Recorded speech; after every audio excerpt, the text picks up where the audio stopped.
Hello，大家好，我们来看一下这个 Top Glove。昨天我就有分析说它的这个支撑就是0.92，谁知道呢？今天呢就跌破了，收盘价是0.915，已经是跌破了这个0.92这个关键支撑，也就是跌破这一个前低的这个阻力线。现在呢就是一个 lower low 的一个形态，已经有点不对路了啊。如果明天继续往下跌，红色蜡烛，这个如果你没有卖到的话，这个肯定要卖了的。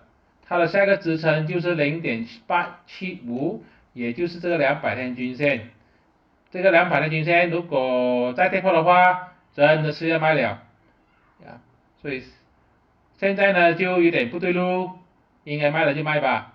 希望呢明天早上的时候出现一个破底翻青色蜡烛。那时候可能就会守住，就没有跌破的话，那个才 OK，不然的话继续是红色蜡烛，继续往下掉，下个支撑0.875，这是我的个人看法，并没有任何的买卖建议，谢谢大家。